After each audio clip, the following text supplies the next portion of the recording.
예, 제가 어디 이렇게 다른데 강의하러 간다든지 설교를 하러 간다든지 순서자들이 쭉 있는데 제가 뒤에 시간에 배정이 되면 사람들이 많이 가고 없더라고요. 왜냐? 앞에 사람들이 지겹게 해가지고 인내심의 한계를 느껴갖고 다 가버린 거예요. 아마 이번에 여러분 여기에 오신 분들은 참 결단이 대단하신 것 같아요. 그 이유 중에 하나가 이 팬데믹 세상 속에서 여기에 올 수 있다고 그 가정을 하고 왔다는 그 믿음 자체만 해도 여러분들에게는 큰 도움이 있을 것이다, 그 생각이 들고요. 그 다음에 제 생각에는 여러분들이 그 수업료를 낸 것보다는 선물값이 훨씬 더 많을 거다, 그 생각이 들어요. 그리고 제가 생각할 때 여기 오신 분들이 필요하시다면 매주 설교를 저희가 좀 자료를 좀 업데이트 해드리면 좋을 것 같아요.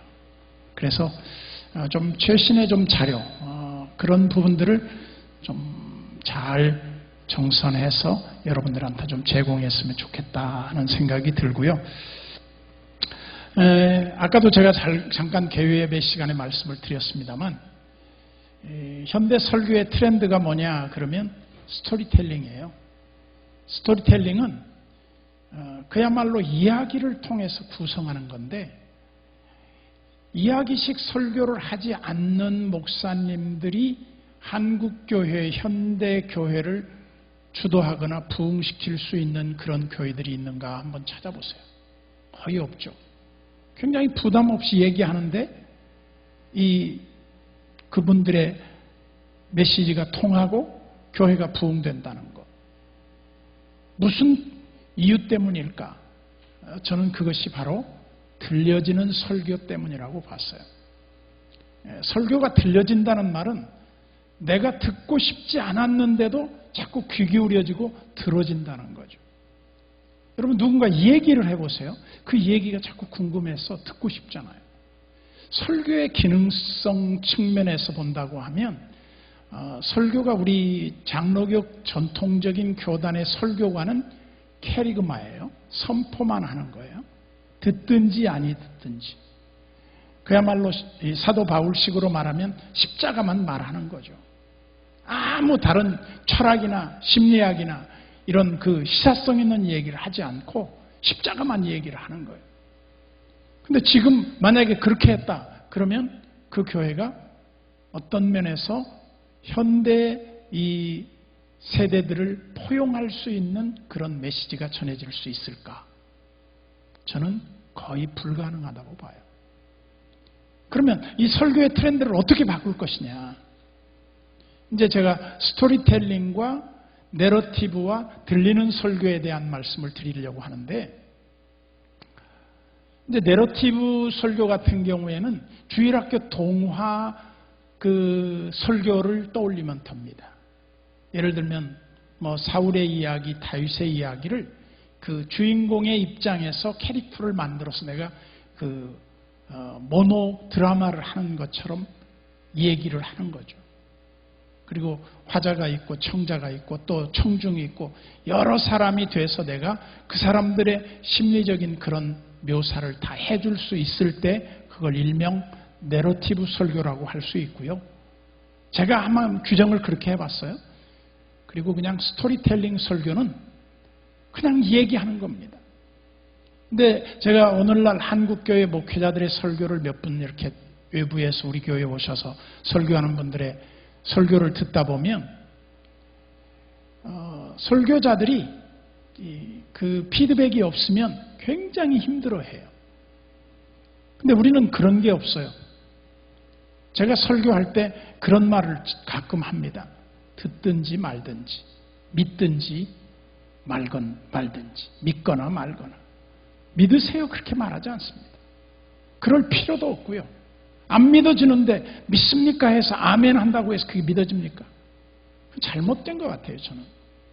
막 우리 교회 와서 어떤 분들이 왜 설교에 아멘을 안 하냐 막 꾸중을 해요. 근데 내가 일부러 그분들이 힘들어 할까 봐 우리 교인들한테 그럽니다. 저한테 제가 설교할 때는 아멘을 하지 않아도 되는데 외부에서 오시는 분들한테는 설교할 때 꼭 아멘, 아멘 해주어라. 왜냐? 이 설교 전하는 분들이 그렇게 훈련된 분들은 아멘 안 하면 설교를 못해요. 그래서 그냥 믿습니까? 할렐루야 해가지고 아멘을 자꾸 이렇게 구걸을 해요. 근데 저는 그 방법을 굉장히 싫어해요. 믿거나 말거나 듣든지 말든지 내 얘기만 하는 거예요. 여러분 그 유명한 아마존.com CEO라고 할 수 있는 제프 베조프라고 하는 사람이 1964년생이거든요. 이 사람이 아마 아이비리그 프린스턴 대학을 졸업을 했을 거예요.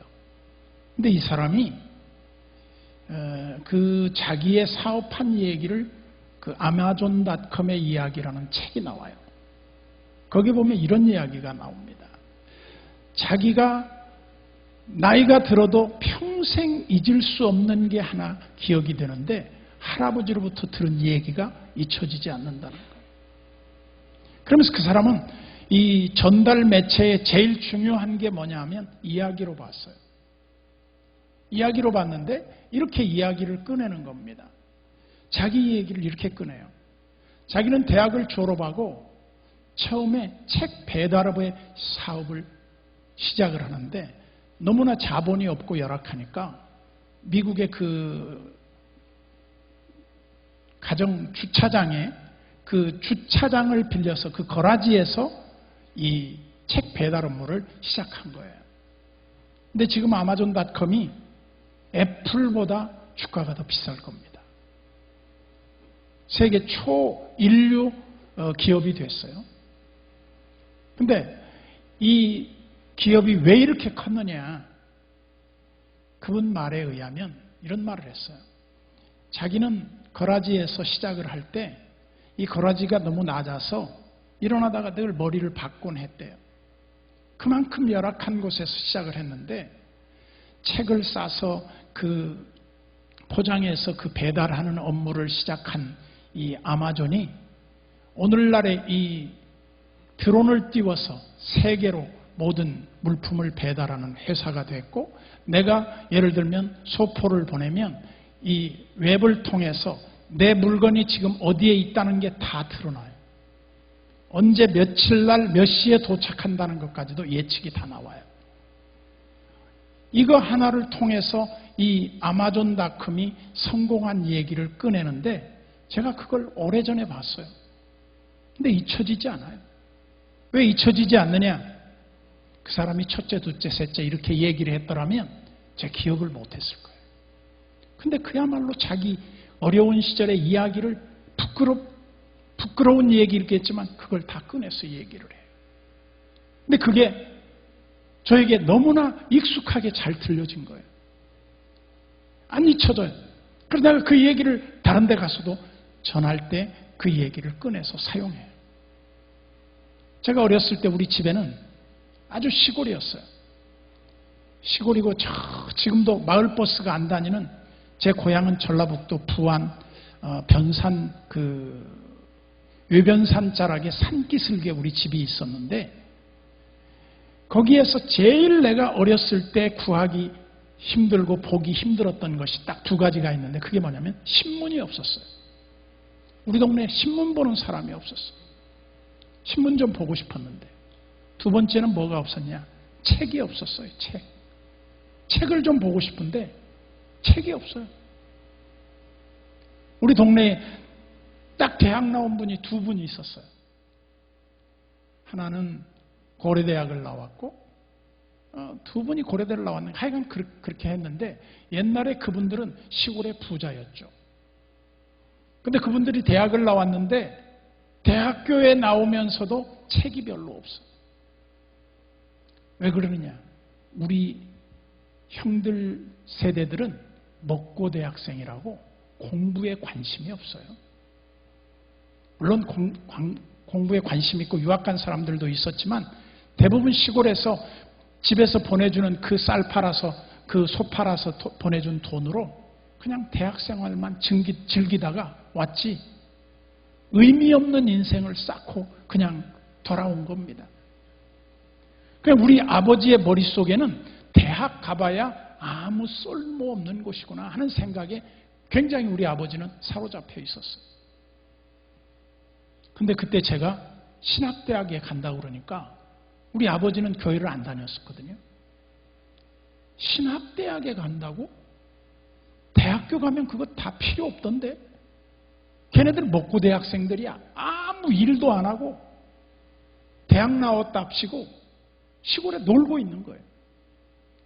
그래서 우리 아버지 머릿속에는 대학 나온 애들은 시골에서 놀고 먹는 애들이구나 하는 이해도가 있었어요. 근데 내가 우리 아버지를 어떻게 하면 바꿔서 내가 등록금을 마련하고 내가 학교에 갈 수 있을까? 저는 시골에서 우리 아버지로부터 제가 많이 들었던 말 가운데 하나는 공부해라는 말보다는 소 키워라. 소 좀 갖다가 길러라. 그래서 제가 어렸을 때 우리 시골에서 소를 5마리까지 키워봤어요. 혼자. 물론 우리 집에 일해준 아저씨가 있었지만은 그러면 이 아저씨가 일하다가 동짓날이 지나면 집에 가버려요. 머슴이니까. 그러면 이제 그 다음부터는 내 차지가 되는데 방학 때 소똥 치우고 외양간 그 소죽 끓여주고 이게 내 주 업무였지 공부에는 나는 관심이 없었어요.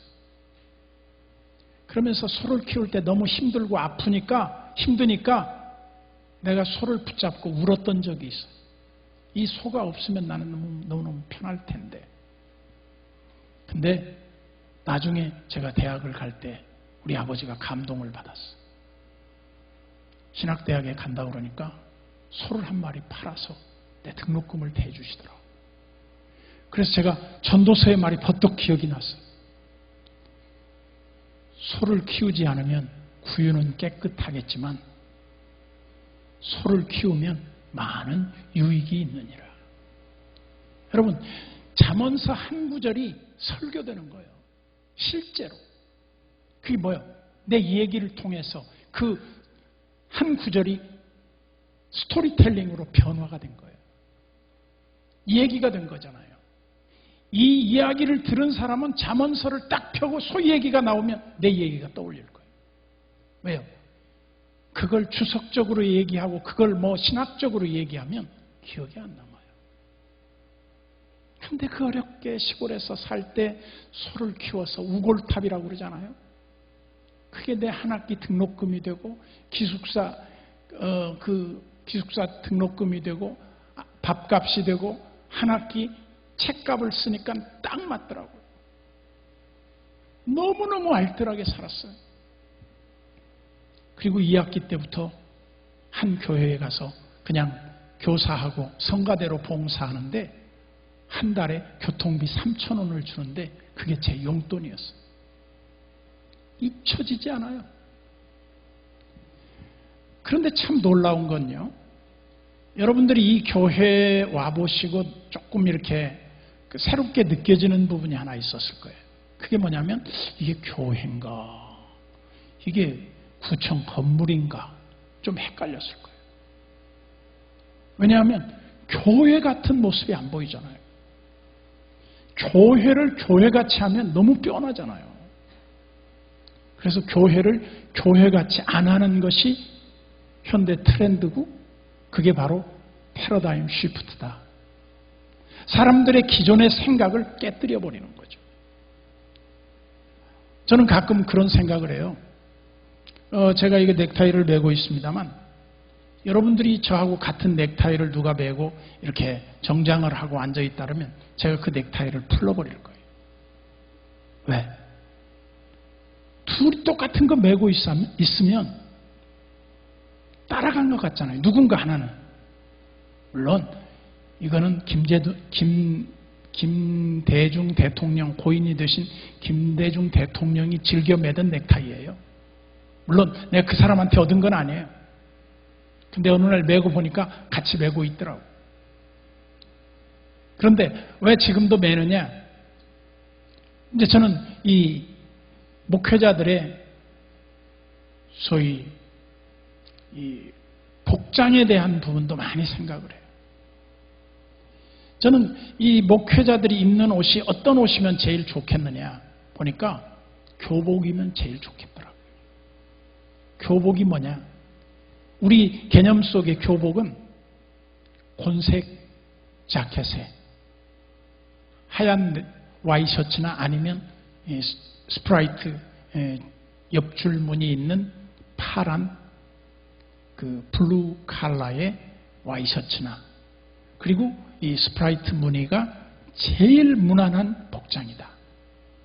여성들 같으면 어떡하냐? 단정한 원피스에 하얀 브라우스를 받쳐 입거나 아니면 교복 같은 그런 뭐 차이나 칼라 같은 그런 옷을 입고 있다. 굉장히 단정해 보이죠. 맨날 입고 나와도 그 옷이 좀 초라해 보이지 않아요. 왜? 그 유니폼 같으니까.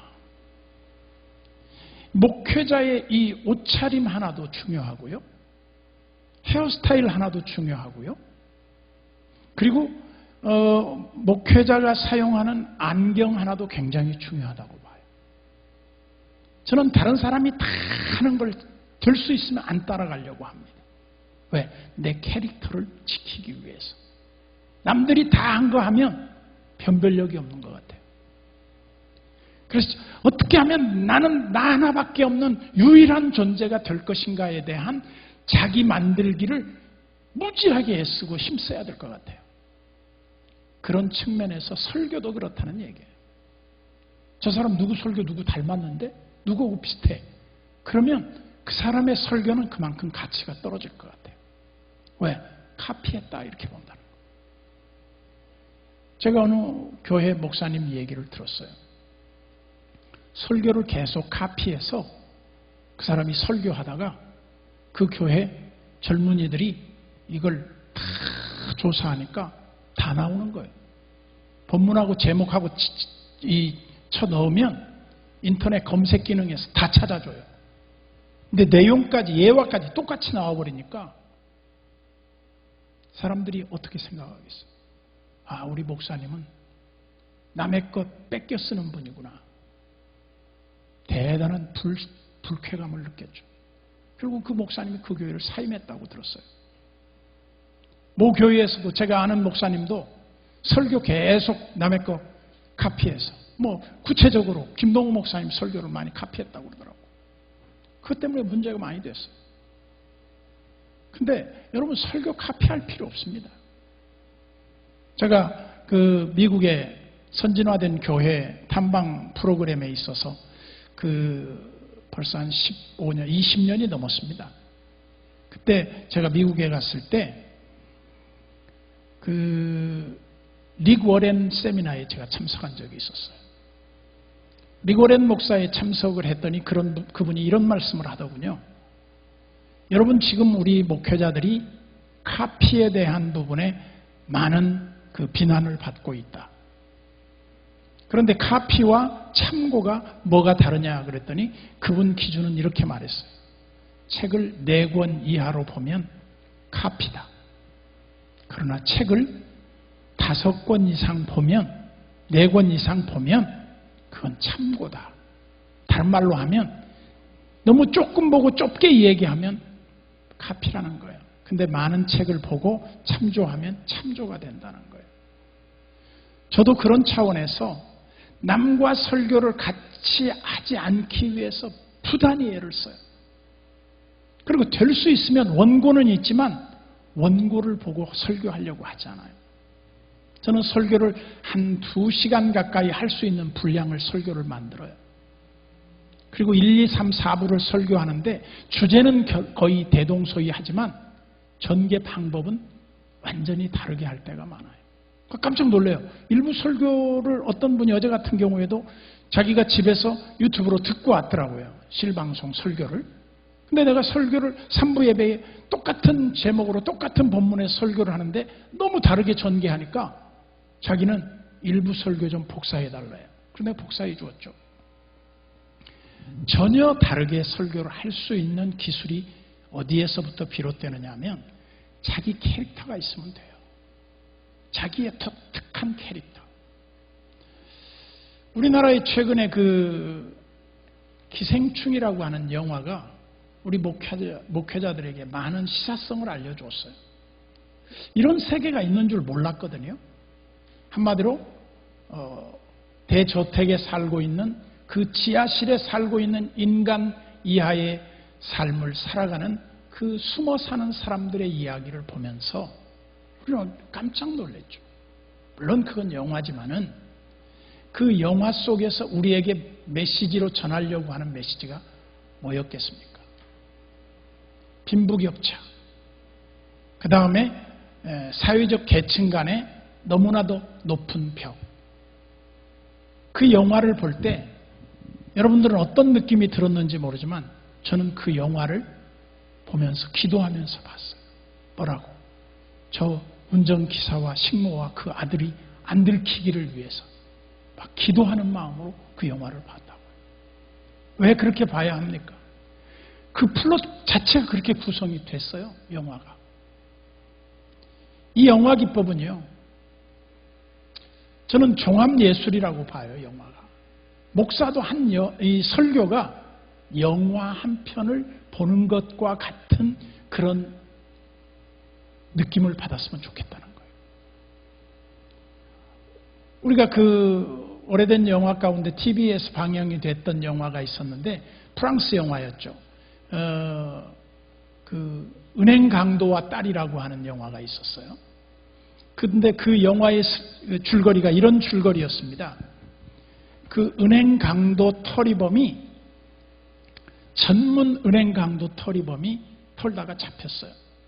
그래서 이제 감옥에 가서 옥고를 치르고 출소를 해서 나와서 이제 개인적인 볼일을 보기 위해서 은행에 들어갔는데 정말 머저리 같은 은행 강도 터리범이 와가지고 어설프게 돈을 내놓으라 그러고 총을 들고 위협을 하면서 돈을 꺼내는데 마침 그 전문 은행 강도 터리범을 인질로 잡는 거예요. 너 꼼짝 마. 누구든지 움직이면 다 쏘고 경찰들이 오니까 너희들 내게 다가오면 이 사람 쏘아버리겠다. 이제 정말 전문 강도 터리범이 정말 머저리 같은 강도 터리범의 인질범이 됐는데 이 전문 터리범이 볼 때 내 정말 바르게 한번 살아보려고 그랬더니 이 머저리 같은 것한테 걸려가지고 이 고생을 하는구나 하면서 태도를 바꿔버려요. 그러면서 야 네가 내 인질범이 되고 내가 터리범이 될 테니까 너 내 뒤에서 프로기질을 발휘해서 은행을 싹 털어가지고 경찰을 따돌리고 이제 도망갑니다. 멋진 장면이죠. 근데 그 장면에서 잊혀지지 않는 것 중에 하나가 뭐냐면 프랑스 영화의 특징이에요. 저 전문 터리범이 잡히면 안 돼. 분명히 은행 강도 터리범이 나쁜 건 줄을 아는데도 불구하고 우리 마음속에는 걸리면 안 돼. 안 잡히게 기도하고 보는 거예요. 말하자면 그게 들려지는 설교의 스토리텔링 기법입니다. 쉽게 얘기를 해드리면 저는 목회자의 설교 하나가 한 편이 멋진 드라마다. 한 편의 드라마다. 아무 말도 아멘 안 해도 사람들이 딱 듣고 맞아. 공감이 이루어지고 고개를 끄덕이면서 감동을 받고 눈물을 흘리기도 하고 막 가슴 속에서 불같은 결단이 일어나기도 하고 말이죠. 제가 언젠가 그런 말을 한 적이 있어요. 목회자의 사생활이라는 영화를 한번 만들어 봤으면 좋겠다. 물론 그건 드라마죠. 내가 우리 교인들한테 그렇게 말했어. 어떻게 만드냐면 이렇게 만드는 거죠. 너무너무 모범적인 목사님이 정말 깨끗하고 아름답게 목회를 해서 목회가 성공을 해서 부흥을 하는 거예요. 그래서 교회가 큰 대형 교회가 됐는데 이 목사님이 밤이 되면 나쁜 목사로 바뀌어지는 거예요. 오토바이 타고 가죽 잠바 쓰고 선글라스 끼고 불륜을 저지르는 목사인 거예요. 그래서 이제 밤에 나가는 거예요. 몰래 이제 미모의 젊은 여자하고 나이 든 목사님하고 만나는 거예요. 만나는데 이 목사님이 그렇게 낮에 은혜롭게 설교하고 잘했는데 저녁에 바람을 피워. 이제 드라마로나 영화로 나왔다고 가정을 해보세요. 근데 이제 목회자의 이야기 너무너무 경건하고 너무나 예배보고 말씀드리고 그러고 끝났다 그러면 아무도 안 봐요. 영화. 목사님 모범적이고 당연하지. 사모님하고 행복하게 살고 해외여행도 갔다 오고 선교지도 가고 다 그렇게 살았다. 그 영화가 안 돼요. 영화가 되려면 뭐예요? 소위 말해서 목사의 가지 않아야 할 길을 가고 있는 모습을 보여주는 거예요. 뭐 때문에? 고발하는 거죠. 고발. 현대인들의 그 심리적인 내면 세계를 고발하는 거예요. 그러면 예를 들어서 목사님이 이제 막 할리 데이비슨 같은 오토바이를 타고 말이죠. 멋진 젊은 여인을 뒤에다 탁 앉히고 말이죠. 머플러를 탁 날리면서 쫙 그냥 일곽길을 멋지게 드라이브를 한다고 생각을 해보세요. 그러면 막 그 영화를 보는 관객들이 뷰티풀, 원더풀 막 쌍꺼풀 막 그럴 거예요.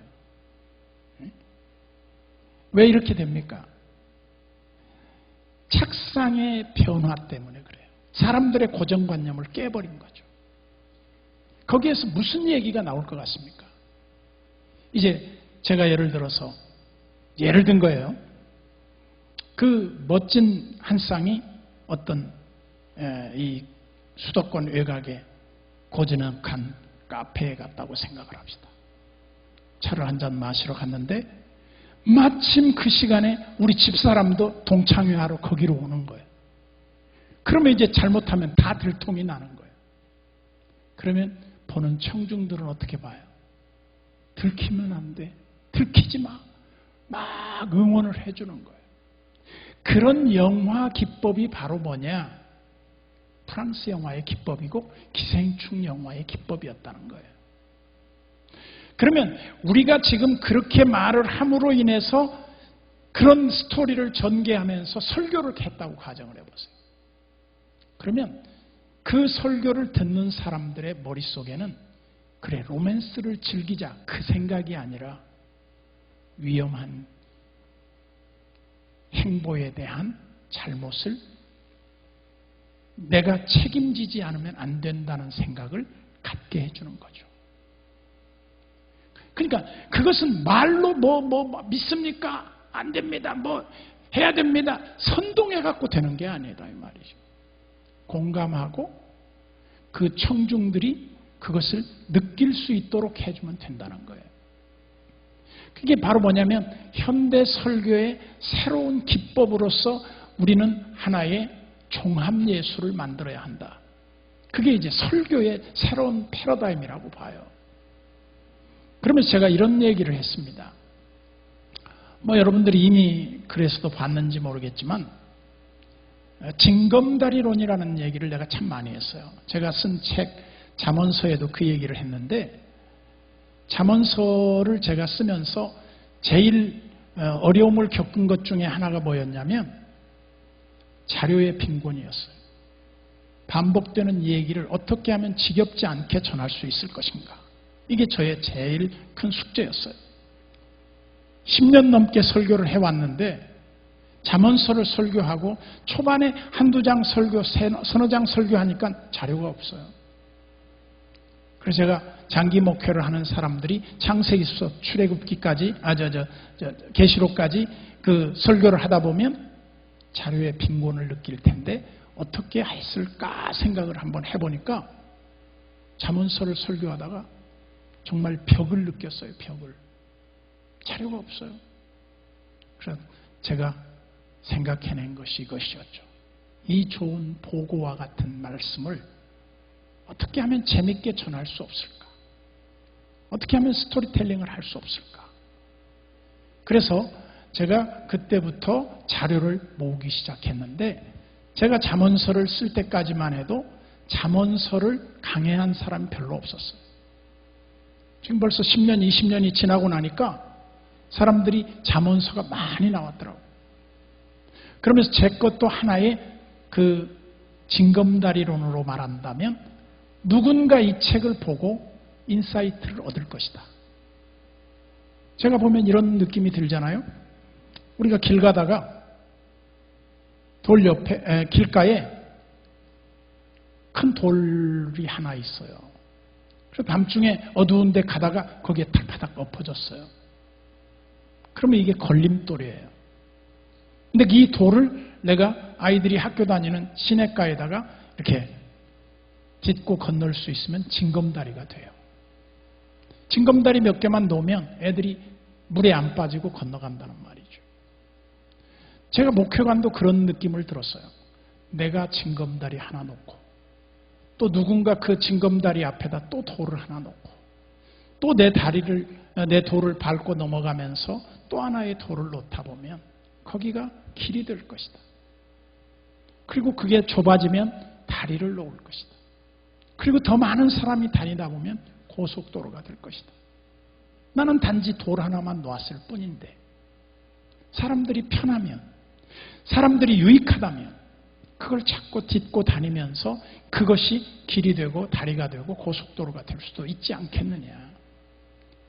제가 추진하고 이 세미나를 하는 이유도 그런 데 있어요. 내가 하는 게 전부 해답은 아니라고 봐요. 우리가 처한 현실에서 고민하고 함께 아파하면서 한 번쯤 다리를 놓는 심정으로, 징검다리를 놓는 마음으로 한번 돌 하나 던져보자. 그러면 그 돌이 다른 사람에게 유익을 주면서 더 많은 돌로 이어지는 징검다리가 될 것이다. 저는 이제 그걸 확신한 겁니다. 그러면서 제가 이제 들려지는 설교의 제일 중요한 원리가 뭘까? 첫째는 지겹게 하지 말라는 거예요. 여러분 생각해 보세요. 성도들이 딱 와서 성경 본문을 읽을 때 성경 본문을 읽는 순간 그때부터 여러분들이 막 그 성경 본문이 하나님이 오늘 내게 주시는 하늘나라에서 막 도착한 새로운 편지라고 생각을 해보세요. 얼마나 가슴이 뛰겠어요. 그런데 그 메시지를 전하는데 전하는 사람이 지겹게 재미없게 말을 했다고 생각해 보세요. 그 사람들이 다시 오고 싶은 마음이 없어져요. 그 사람들이 설교에 귀 기울이고 싶은 마음이 별로 없어요. 보통 목회자들이 설교를 할 때 청중들이 3분 안에 결정을 한다는 거예요. 내가 오늘 설교를 들어야 할지 말아야 할지 결정을 하는데 들어볼 만한 게 있으면 귀를 기울이지만 들어볼 만한 게 없다고 싶은 생각이 들면 귀를 딱 닫고 스마트폰을 꺼내는 거예요. 자기 관심 있는 거 뒤지다가 끝나버립니다. 뭘 말합니까? 이미 들려지지 않는 설교를 내가 하고 있다는 증거예요. 그럼 들려지는 설교를 하고 있다면 어떻게 돼요? 꺼냈던 스마트폰을 집어넣고 목을 빼내면서 그 목사님의 말씀에 귀를 기울이고 열심히 듣는 모습이 막 그 한마디로 자기가 끌고 가고 있는 길에 막 따라오는 것처럼 느껴질 거예요. 왜 이게 느껴지느냐면요. 감동이 있기 때문이에요. 제가 언젠가 사모 세미나에 가서 그런 말을 했습니다. 보통 우리가 이제 아까 유다 얘기를 제가 시간이 없어서 다 못했습니다만 유다가 그 아둘람으로 내려가서 가나안에 내려가서 히라라고 하는 사람을 가까이 해요. 근데 히라라고 하는 사람을 창세기 38장 1절에 이하에 보면 나옵니다. 그게 요셉을 팔아먹은 다음이거든요. 창세기의 재구성을 위해서 여러분들이 한번 이 플롯을 만들어 보는 거예요. 그런데 그 히라라는 사람하고 가까이 하면서 그 동네에서 그냥 한 여자를 만나서 동거 생활을 해요. 그러다가 아기 셋을 낳죠. 엘과 오난과 세라를 낳아요. 근데 그 아들이 장가를 가서 이제 첫째 며느리를 누구를 보느냐면 다말이라고 하는 여자를 잡으러 맞이해요. 근데 이 다말이라고 하는 여인은 우리가 볼 때 굉장히 성경에 나오는 이방 여인 중에 첫 번째 여인이에요. 굉장히 중요한 여인이에요. 성경이 왜 다말을 거론할까요? 다말이 이 유다의 집에 며느리로 시집으로 왔는데 이방인입니다. 근데 엘이라고 하는 다말의 남편은 제가 볼 때 허니문 기간에 세상을 떠났어요. 어떤 면에서 첫날 밤에 죽었는지도 몰라요. 아기가 없어요. 그래서 이제 이스라엘의 고엘법은 뭡니까? 첫째 아들이 유업이 없이 죽을 때 둘째 아들을 형수에게 들어가게 해서 소위 후손을 잇게 해주는 고엘법이 있어요. 그런데 첫째 아들이 죽었는데 둘째 아들 오난한테 형수에게 들어가서 대를 좀 잇게 해주어라 그렇게 말을 했는데 둘째 오난이 형수와 성관계를 하다가 피임을 해버립니다. 소위 체외 설정을 한 거죠. 그러니까 어떻게 됩니까? 하나님이 괘씸하게 보고 이 오난을 죽여버립니다. 그 오나니즘이라고 하는 말이 소위 말해서 그 고대 피임법 가운데 하나로 들어가요. 그런데 첫째가 죽고 둘째가 죽었어요. 그리고 이미 그때 유다의 아내였던 그 동거녀도 죽었어요. 어떻게 보면 그 기간이 그렇게 길지 않았던 것 같아요. 여러분, 사람이 하나 죽는다는 거 보통 심각한 하나님의 메시지가 들어있는 게 아니에요. 우리 주변에 어떤 내 친한 친구가 죽었다. 혹은 내 가족이 누구를 하나 잃게 됐다. 이거는 굉장한 메시지예요. 드라마에서 말이죠. 식모 하나가 죽었다. 이것도 엄청난 메시지예요. 그래서 우리나라의 기법 가운데 하나는 드라마를 만들 때 어떤 그 주인공이나 그 조연이 하나 세상을 떠난다든지 죽게 되는 연극을 어떻게 하고 끝납니까? 그냥 김포공항에서 비행기 타고 가는 걸로 거의 끝내고 말아요. 예를 들면 드라마의 원칙은 그 여자가 계속 나와야 되는데 그럴 수 없는 경우가 있을 때 그렇게 드라마를 변경시키고 만다 이 말입니다. 죽었다고 끝내지 않아요. 왜? 죽는다는 건 엄청난 부담이에요. 그러면 엘이 죽고 오난이 죽고 자기 아내가 죽었어요. 3명이 죽었는데 유다가 깨달음이 있어야죠. 제가 어제 설교의 내용이 뭐였냐면 싱클레어 퍼거슨의 고난당하기 전에는 내가 그릇 행하였더니 고난당한 이후에는 내가 주의 윤례를 배우게 되었나이다 하는 시편 119편 65절 말씀을 중심으로 해서 제가 말씀을 전했어요. 근데 거기에서 우리가 고난당하기 전에는 그 말의 어원적인 뜻을 보니까 하나님이 우리를 밑바닥에 떨어뜨리기 전에는 그런 뜻이에요. 우리 인생이 비참한 인생의 쓴맛을 보기 전까지는 그런 의미예요. 그래서 저는 그걸 좀 더 의역을 해서 이렇게 표현을 했죠. 내 인생이 하나님으로부터 패대기 쳐지기 전까지는 그런 뜻이었어요. 제가 그렇게 의역을 했어요. 이 얘기를 끌어가기 위해서 말이죠. 그래서 개구리를 잡아서 한 대 딱 치면 쫙 뻗듯이 내 힘으로 어떻게 할 수 없는 그런 막다른 골목에 처했던 그런 모습을 떠올리면서 설교를 듣게 했는데 그게 뭘 말합니까? 우리 인생을 내 힘으로 어떻게 해볼 수 없는 상황에 처했을 때로 가정을 해본 겁니다. 근데 그때가 언제냐? 세상 문이 닫혀지고 하늘의 문이 열릴 때란 말이죠. 그래서 제가 어제도 예를 들어 이런 이야기로 이야기를 전개했어요. 미국의 뉴욕에 가면 한국 사람들이 제일 많이 살고 있는 제1의 도시가 LA이고 두 번째가 이제 뉴욕이거든요. 근데 뉴욕에 가면 한인 식당들이 참 많습니다. 근데 뉴욕에 굉장히 성공한 한인 식당이 하나 있는데 거기에 아들, 딸 둘이 있어요. 자녀들이. 그런데 어느 날 그 잘나가는 성공한 식당 그 집에 교환이 들어와요. 그래서 그 딸을 납치해가지고 인질로 잡고 사장한테 돈을 달라고 그래요. 근데 그 딸이 신자였지만 너무 부유하고 잘나가니까 하나님을 멀리했어요. 근데 이제 인질로 끌려가면서 트렁크에 갇혀서 고민하기 시작하는 거죠. 어떻게? 내가 하나님 앞에 어떻게 살았나? 내가 지금까지 하나님 앞에 어떻게 살았나? 이걸 돌아보는 거예요. 돌아보니까 자기가 너무나 하나님 앞에 불합격자야.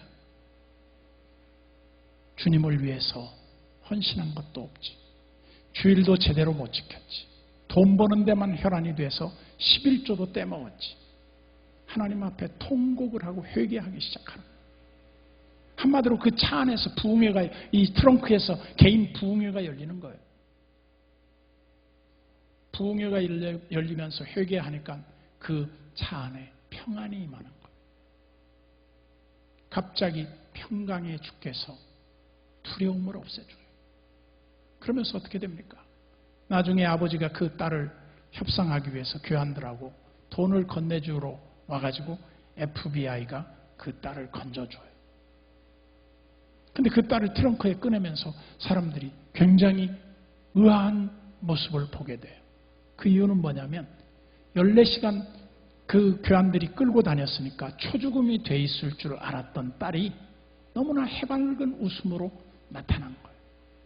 그 사람들이 의아해했죠. 아니 도대체 이게 어찌된 일이냐. 그러니까 그 딸이 이렇게 말하는 거예요. 나는 별로 시간 가는 줄을 몰랐다는 거예요. 왜? 하나님이 거기 계시고 주님이 그를 붙들어 주시고 그에게 평안을 주셨기 때문에 두려움이 없었던 거죠. 저는 우리의 삶도 마찬가지라고 봐요. 똑같은 삶을 사는데 어떤 사람은 지겹게 살아요. 근데 어떤 사람은 너무나 행복하고 평안하고 너무나 시간 가는 줄 모르고 하나님의 은총을 누리며 살아요. 하나님의 붙들림 받은 사람들의 삶의 특징이라고 볼 수 있죠. 그러면서 저는 가끔 이런 생각을 해요. 우리가 살아가는 현실 속에서 내가 군대 이야기로 예를 들어드리는데 다른 사람이 잘 되는 것은 굉장히 급성장했다 그렇게 말을 해요. 굉장히 빨리 성공했다 그렇게 말을 해요. 근데 본인들한테 물어보면요, 자기만큼 고생하면서 성공의 과정이 힘들었던 사람은 별로 없을 것이다 라고 생각을 해요. 그 이유가 뭔지 아십니까? 단 하나라고 봐요. 그거는 본인 당사자들은 남몰래 흘리는 눈물을 수없이 쏟았어요. 근데 다른 사람들은 그건 안 보여요. 성공한 그 면만 보이지. 그냥 다른 사람들은 빨리 성공한 것처럼 보여요. 그러니까 군대를 가면, 우리 집 아들이 군대 가면 시간이 왜 그렇게 더디 가는지 몰라요. 남의 집 아들이 군대 가면 금방 휴가 나오고 금방 면회 나오고 금방 제대한단 말이에요. 벌써 제대했냐? 왜? 관심이 없기 때문에 그래요. 내 노력이 안 들어가도 되니까 그래요. 근데 내 새끼가 군대 가면 왜 그렇게 시간이 더딘지 모른다 이 말이에요. 그게 뭐예요? 관심과 사랑이 있는 그 대상의 희생과 수고는 안 보이고 결과만 보니까 그렇게 보이겠죠. 저와 여러분들은 이번 기회를 통해서 한번 설교의 창의적인 접근이 뭘까를 굉장히 고민하는 시간이 됐으면 좋겠어요. 기존에 알고 있는 틀을 깨트려 버리자 이거예요. 우리가 흔히 3대지 설교, 그리고 토끼 설교, 기둥나무 설교, 이 알레고리칼한 설교의 전형이죠. 어떤 목사님이 토끼 설교를 합니다. 어떻게 설교를 합니까? 이렇게 설교를 하죠.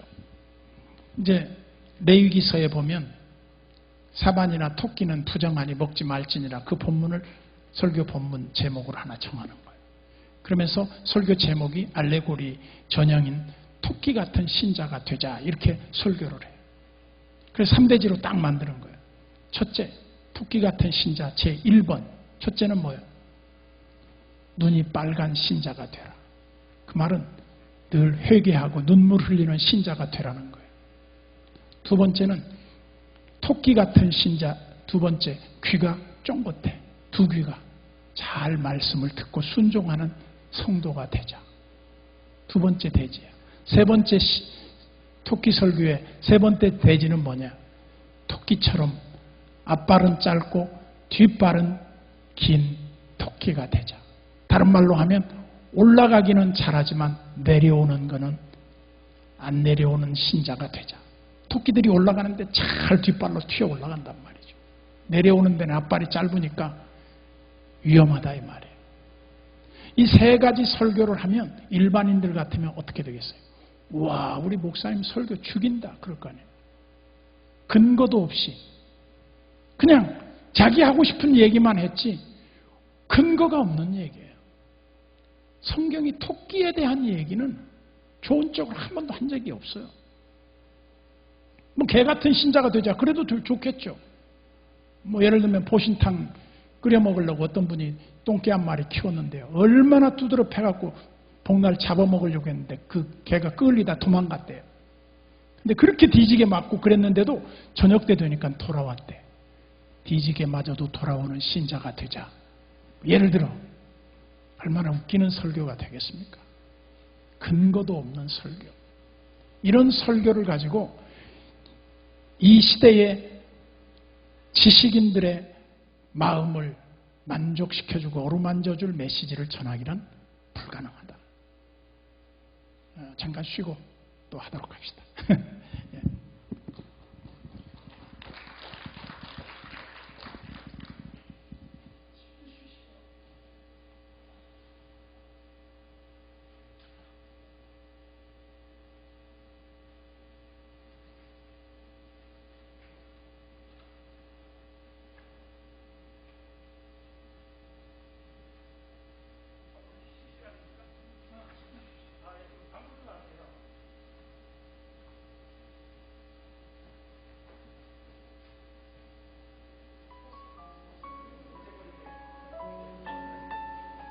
지금 그 테이블에 앉고 계시는데요. 거리두기로 해가지고 방영이 나가요. 그래서 죄송한데 이 강의 끝나고 저녁 타임 때 제가 테이블을 더 많이 추가를 할 테니까 지금 부부가 앉다 하더라도 한 분이 한 테이블에 앉아주세요. 그게 더 중요합니다. 예, 좀 불편하시더라도 이게 인터넷에 방영이 되고 있기 때문에 이 한 테이블에 한 명씩 앉아주시고 그 저녁 집회 전에 저희가 테이블을 보충을 하겠습니다. 그거 꼭 지켜주시고 지금 같이 앉아 보시는데 죄송하지만은 저기 뒤쪽에 요 다이가 있거든요. 요 대가 있으니까 거기다 가서 이렇게 지금 이거 괜찮았어요. 이 정도 괜찮으니까 한 테이블에 한 분씩 앉아주시면 감사하겠습니다.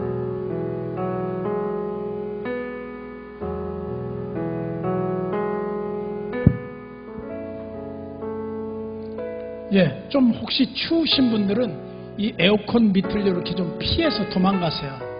굉장히 추워요, 이게요. 추위 싫어하는 분들은요, 겨울잠바 하나 갖고 와야 됩니다. 28도에 맞춰놔도 추워요. 40분까지 하라고? 아니요, 난 딱 10분 쉬고 할 거야. 마치는 시간은 좀 더 빨리 맞춰요. 왜냐하면 우리는 지겹게 안 하니까.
딱 10분 쉬려고 했는데 지금 9분 된 것 같아요.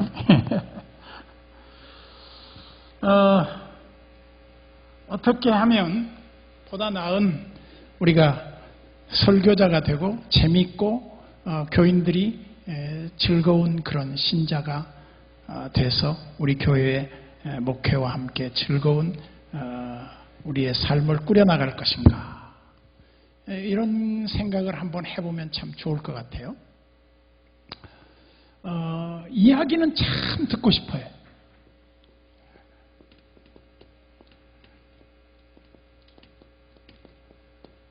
이야기를 만들어라. 어떻게 얘기를 만드냐면요. 자, 보세요.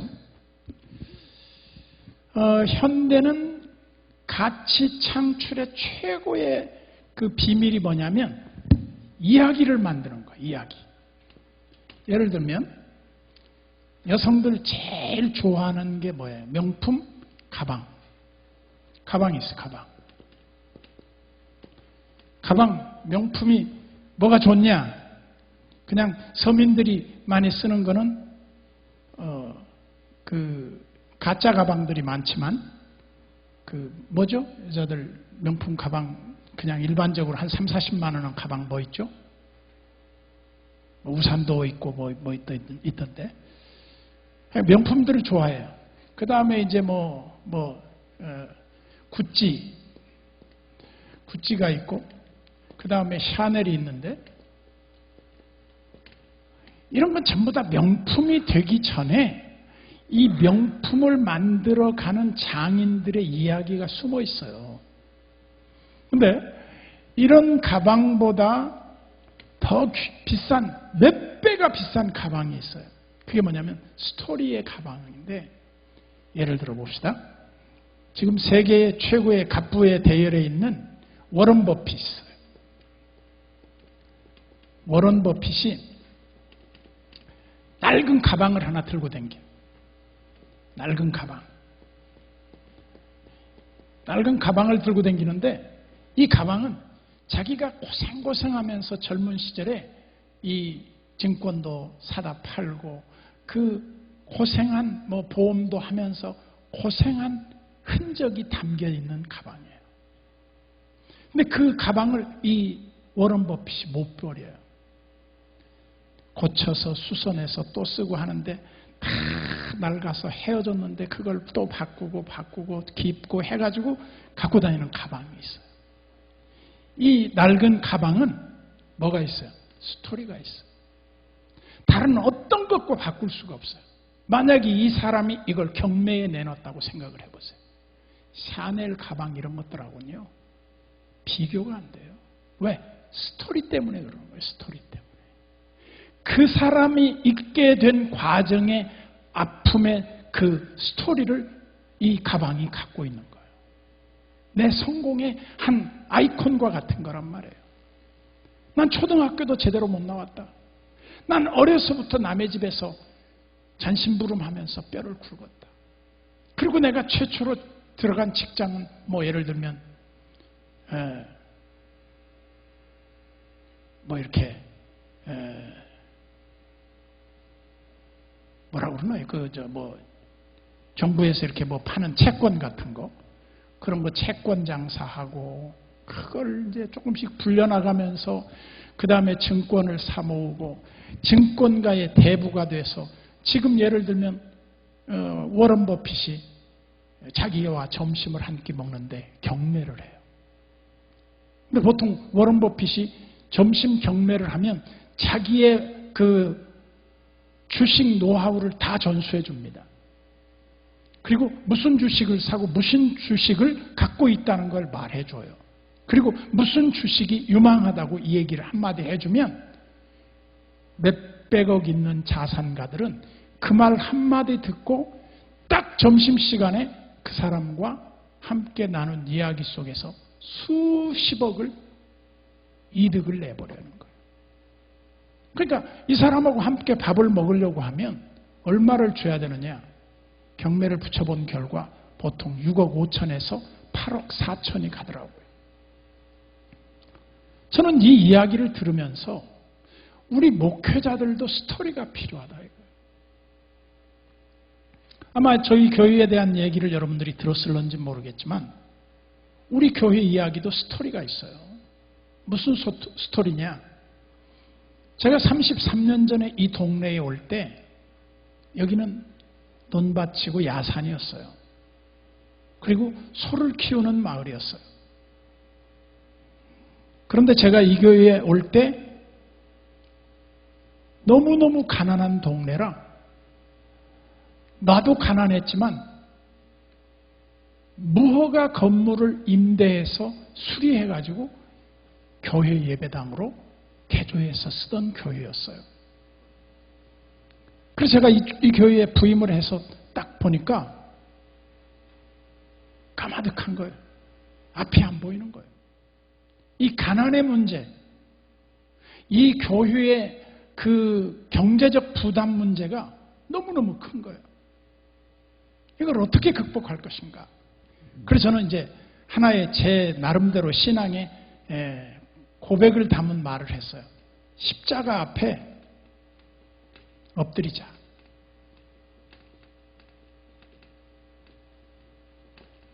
이게 저의 그냥 목회의 모토였어요. 십자가 앞에 하나님 앞에 엎드리자. 우리가 흔히 십자가 튼튼히 붙들고 날마다 주님께 나가자 뭐 이렇게 찬양을 하는데 그 십자가 앞에 내가 엎드려 보자. 어떤 일이 일어날까? 저는 이 다음에 해답은 딱 하나였어요. 기적이 일어날 거다. 제가 만든 하나의 그냥 가정적 공식이에요. 이게 이제 스토리입니다. 스토리.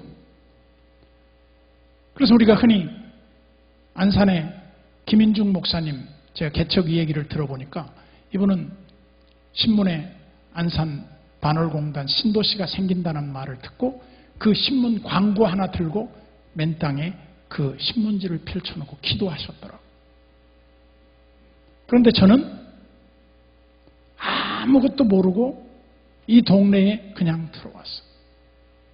교인도 별로 없고 환경도 열악하고 모든 게 다 불리해요. 여러분들이 좀 나이가 드신 분들은 기억하시겠지만 노태우 대통령 재임 시절인가? 그때 한강에 이 김포 부근에 뚝이 터졌어요. 그래가지고 이 물이 우리 교회 앞에까지 다 들어왔어요. 지금은 여기 높아서 뭐 안 들어오겠습니다만 그전엔 지혜대가 낮았어요. 그래가지고 저 앞에까지 물이 들어왔는데 그 저지대를 다 돋워서 이게 신도시를 만들었으니까.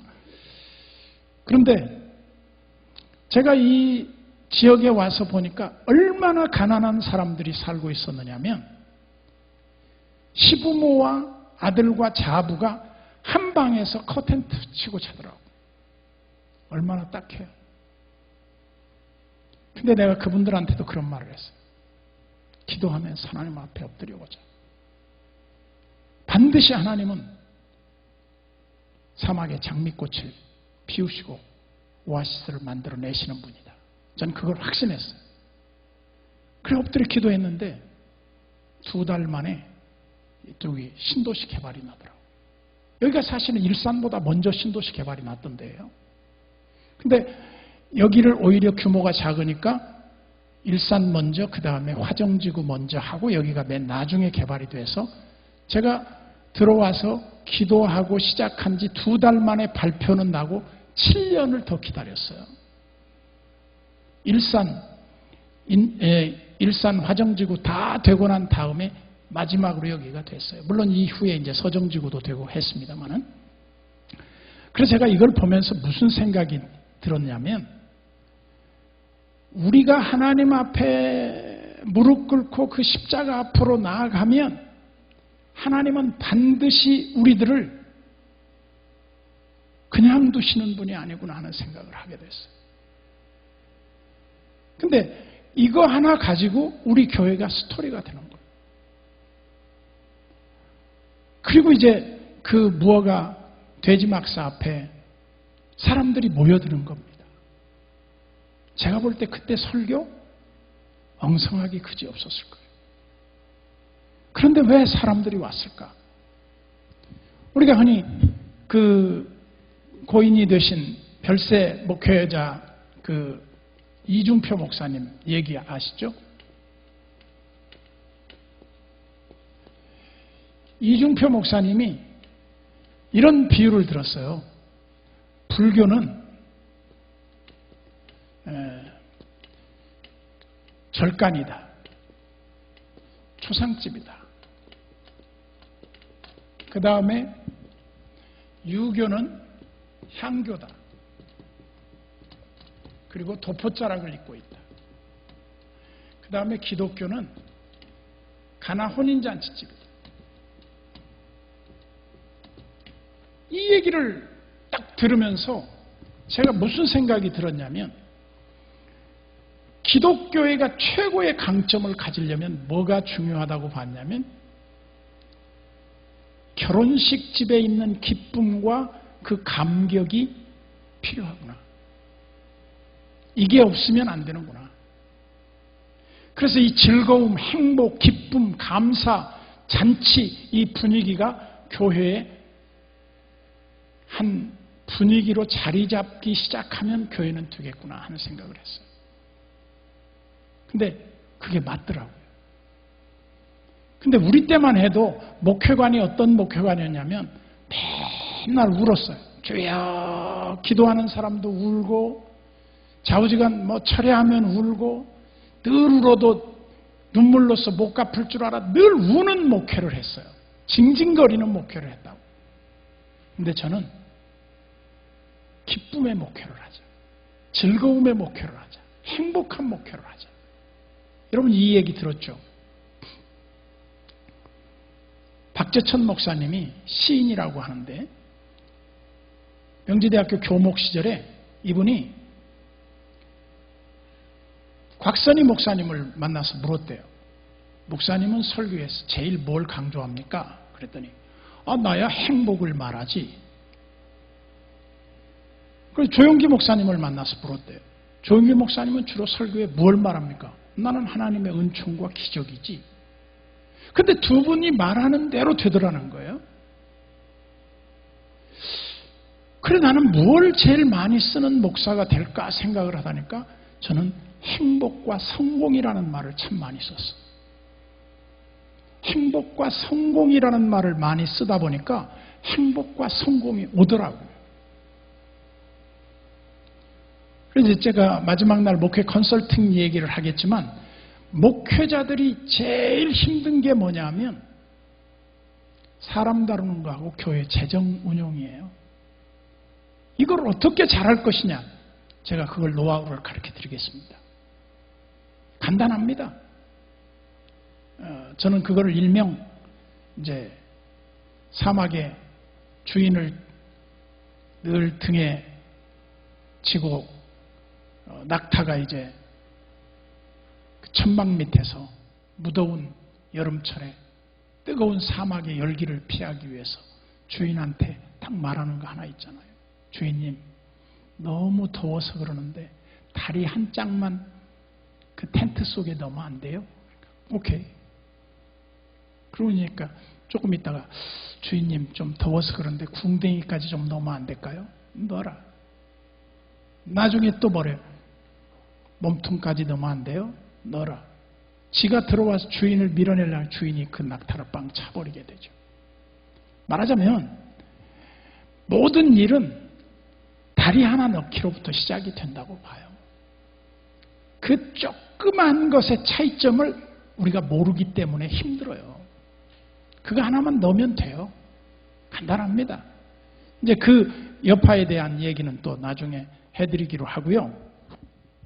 그래서 스토리텔링의 참 좋은 얘기 가운데 예가 한 3가지가 있어요. 성경에 보면 제일 쉬운 예가 첫째는 다윗의 그 죄를 지적하는 나단. 두 번째는 요나의 그 물고기. 세 번째는 본문에 실렸죠. 예수님의 비유에서 누가 내 이웃인가?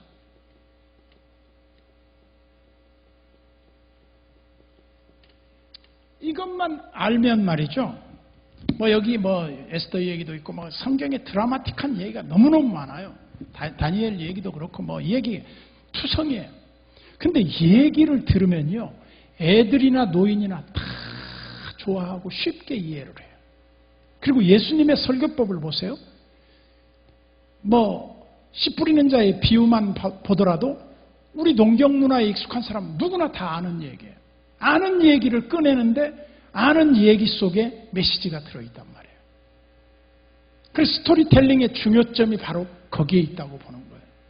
어떻게 이 얘기를 만들 것이냐 하는 거죠. 아까도 제가 말씀드렸지만 워런 버핏의 가방 얘기 하나만 해도 이 얘기가 되는 거예요.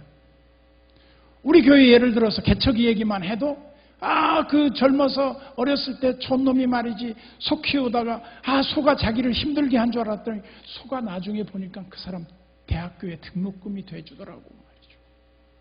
그러니까 모든 게 당장의 눈앞에 것만 보는 게 아니라는 걸 얘기하려고 하는 거죠. 그러면서 우리가 이 다윗과 그 나단의 관계를 생각해 보면 너무너무 중요한 이야기가 숨겨져 있어요. 여기 보세요. 다윗이 어느 날 한가로움이 찾아와요. 이 범죄라는 게 그렇습니다. 죽을 고생 살 고생 하는데 죄 짓는 사람 없어요. 먹고 살만하고 시간적 여유가 있고 경제적인 여유가 따를 때 마귀가 찾아와요. 그래서 이 다윗이 전쟁에 왕께서는 나오시면 안니 되옵니다 하고 그 유명한 요압이 다윗을 만류해요. 근데 고대 왕들은 전장의 최전선에 서서 가장 모범적인 그런 지도자의 모습을 용맹스럽게 보여준 지도자라야 최고의 지도자였어요. 근데 다윗이 어느 정도 전쟁에 안정기가 들어가고 국가가 융성해지니까 요압이 뭐라고 말합니까? 왕께서는 우리 전체의 목숨과 같으오니 전쟁에 참여하지 말라는 거예요. 그때 다윗도 한편 여유가 생겼겠죠. 그래서 집에 한가로이 머물러 있었어요. 그리고 아마 낮잠을 잤을지도 모르겠어요. 낮잠을 자고 나서 이렇게 성루를 거닐다 보니까 세상이 보이기 시작했죠. 그러고 보니까 어떤 여인인지 모르지만 그 낮에 어떤 여인이 목욕을 하고 있는 모습을 훔쳐본 거죠, 말하자면. 근데 너무 아름다운 거예요. 여러분들이 적어도 말이죠, 프랑스의 그 유명한 박물관 뭐죠? 루브르 박물관 갔을 때 그 곽선희 목사님이 세 군데를 꼭 보라고 그랬더라고요. 그래서 뭘 봐야 되냐 그랬더니 첫 번째는 그 비너스 여신 그걸 봐야 되고, 두 번째 데이비드 상인가를 보라 그랬고, 세 번째가 이 밧세바의 그림을 보라 그랬던 것 같아요. 그래서 제가 다른 건 봤는데 밧세바의 그림을 못 봤어요. 루브르 박물관을 다 찾아도 다 물어봐도 몰라.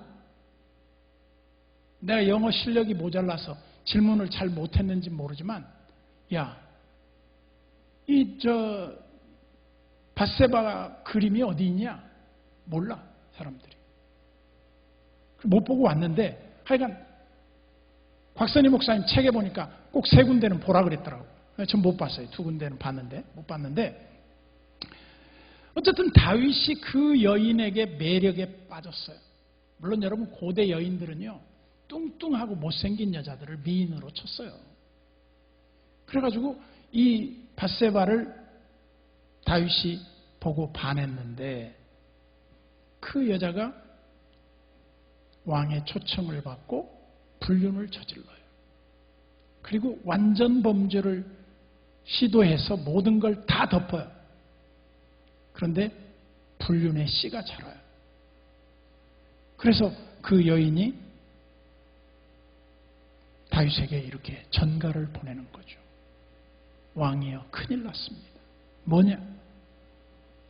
저와 당신 사이에 이제 하룻밤 사이에 생명의 씨앗이 탄생했습니다. 그래서 이게 어떻게 보면 다말하고 유다하고 시아버지와 며느리 사이에 그 불륜하는 내용이 성경에 나와요. 그래서 성경은 미화하는 책이 아니에요. 있는 그대로를 고발하는 책이에요. 그리고 나서 이제 다윗도 보면 이 밧세바를 범죄하고 나서 밧세바가 아이를 가졌다는 말에 어떻게 처리를 하기를 원하느냐면 그 밧세바의 남편 누구죠? 우리야를 집으로 돌려보내기 위해서 전쟁에서 그를 보내서 소위 특박을 내준 겁니다. 근데 이 우리야가 얼마나 충신이었냐면 자기 아내가 그렇게 보고 싶었겠지만 안 갑니다. 그래서 성경은요, 밧세바라고 하지 않고 마태복음에도 보면 우리야의 아내에게서 솔로몬을 낳은지라 이렇게 나와요. 참 기가 막힌 표현입니다. 유대인들의 머릿속에는요, 밧세바라는 여인을 절대 이름을 거명하지 않아요. 우리야의 아내라고 나와요. 그래서 결국은 이제 완전 범죄처럼 꾸미다가 실패를 하니까 나중에 결국은 요압에게 편지를 들려보내서 적진에 뛰어들게 하고 마지막에 그를 전사하게 만들었죠. 그리고 이제 그 밧세바의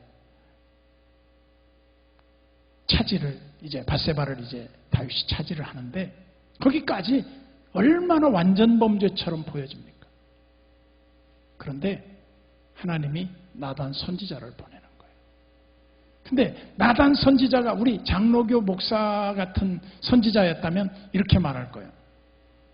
왕이여, 하나님의 뜻을 전하러 왔습니다. 뭐냐? 첫째, 당신은 남의 아내를 빼앗았습니다. 둘째, 당신은 충신을 죽였습니다. 셋째, 당신은 은밀한 죄를 범했습니다. 회개하십시오. 이렇게 이제 나와야 되겠죠. 근데 드라마틱하게도 하나님이 전개하시는 방법은 스토리텔링을 써요. 그게 뭐였죠? 이렇게 말하는 거예요. 어떤 집에, 얼마나 난 이게 문학적인지 몰라요. 어떤 집에, 큰 부잣집에 손님이 하나 왔습니다. 그런데 말이죠, 그 옆에 가난한 집에 한 여인이 살고 있었습니다. 과부가 살고 있었는데 그 집에는 딱 애기 양 한 마리를 키우고 있었습니다. 근데 부잣집에는 양도 많고 소도 많은데 그 집에 온 손님을 그 가난한 집 양을 잡아다가 그 손님을 대접하게 됐습니다. 그때 막 다윗이 분노하게 되는 거죠. 하나님의 정의가 이럴 수는 없다 이거죠. 자기 스스로 이제 막 분노하는 거죠. 그때 나단이 딱 이렇게 말해요. 당신이 바로 그 장본인입니다. 여러분, 이런 문학적인 드라마와 이 이야기를 꺼낼 수만 있다고 생각을 한번 해보세요. 우리가 설교를. 설교 끝난 겁니다. 기가 막힌 겁니다. 아멘 안 해도 됩니다. 아무 말 안 해도 됩니다. 제가 이 얘기를요, 설교 중에도 했어요. 교인들이 다 아는 내용이지만 그 얘기를 듣고 목사님 너무너무 오늘 감동받았습니다. 아니 뭐 내 모르는 얘기했냐? 다 아는 얘기, 주일학교 때부터 듣던 얘기인데. 근데 왜 그게 감동이 됩니까? 직설법보다는 스토리를 통해서 나를 고발하기 때문에 그래요.